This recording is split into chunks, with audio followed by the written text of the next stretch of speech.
attack piece. On my wife, you're not working on the same platform. I'll tell you something, Mr. Clinton. Don't try to escape it. Breaking tonight, new questions for Donald Trump. You got to get these guys. He wrote that tweet from the president's. Look at the culture of our country. But we again, do. But that's the thing, Jason. Screw you. We do care about Dead babies. We do care. That's what you said. That's what you said. So I bet you're wondering how we got from one point of that to the other.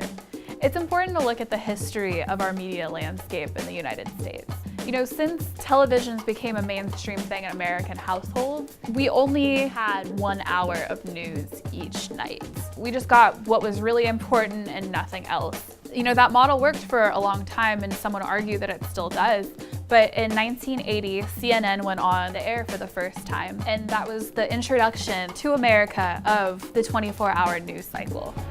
It is time now for Night Court, our legal eagles. Laura, you have the letter submitted. The president opened up that hour and a half. Are you saying no, it is not a major problem in this country. Jason, Anna, hang on. This kind of model gave CNN a lot of success and spawned a lot of different channels. MSNBC, Fox News, you take your pick. There's a million of them now. Commonality of the internet in, you know, the late 90s, early 2000s, people started realizing that, hey, I can get, you know, my news online. I can read what I want instead of having to watch a super long program to see if I even find something that's like vaguely interesting.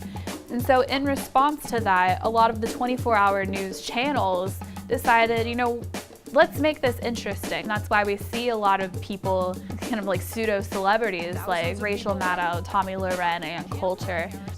We just want to know, how did we get here? Today we're here at Politicon, a convention about all things politics. Private citizens, politicians, and talking heads from your favorite news corporations are here today, and we're here to find out why politics has become such an entertainment phenomenon across the country. If you can change one thing about the current media environment, what would it be? Oh, great question.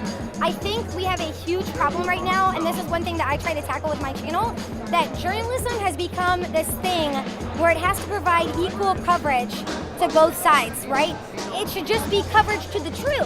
You can say, like, okay, this is what's going on, but it should be total focus on the truth. No, like, we have to show this side and this side and that. And it becomes such a he said, she said, that people are just like, this is too exhausting. I can't deal with it. Back in the late 60s and early 70s, there were 3 major news networks that everyone got their news from. News was a lot more mainstream then, and now you've got really news for any kind of view and way you want to read it. Yeah. There's a lot more now niche news organizations. I don't know about you guys, but a lot of Americans like to go home and sit in front of MSNBC, Fox News, and that's their source of entertainment, when usually it was just, this is how we figure out what's going on in the world. So why do you guys think that is? Well, I mean, I think Don Lemon really kind of established the actor anchor. I mean, that man is terrible. I don't know who is his acting coach, but you like to watch that for comedy purposes, especially with what they believe in. It's just so ridiculous. The media tends to concentrate on 1 or 2 things depending upon their slant, whether it's right-wing, left-wing, Fox or MSNBC. Yeah. And even I myself get tired of that, even if I'm sympathetic to the cause and agree with them, the repetition is too much, and they tend to lose track of some of the very important things that are going on that no one's really looking at. People turn to entertainment also for opinions, and usually they're going to side if they're fangirling or whatever. They're going to side with that artist. So if you have that platform, I think it's hugely important to speak your opinion and voice that, especially now with getting voter turnouts and getting those up. It's cool that it's incorporated in the entertainment. And if you turn on the television, you can actually feel for someone's stance. What do you think that like Facebook and Twitter and websites like that can do to support democracy and, you know, make sure that those things don't get violent? Well, I could tell you what they're trying to do. They're trying to censor different people's, views based off of their political preferences and stuff like that. We need to allow free speech to take its course when people realize that, oh wow, that is terrible. You know, I don't think that generally just saying no, they can't say these certain things is going to be a solution whatsoever. But don't pick it out on. Please let April finish, Jason, and then you get your chance to respond, April. Okay, so the point is, based on what we saw here today, it's pretty clear that this form of entertainment isn't going anywhere anytime soon.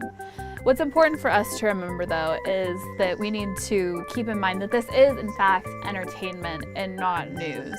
So when we sit down and watch this, it's important for us to know what are the facts and what is the fluff.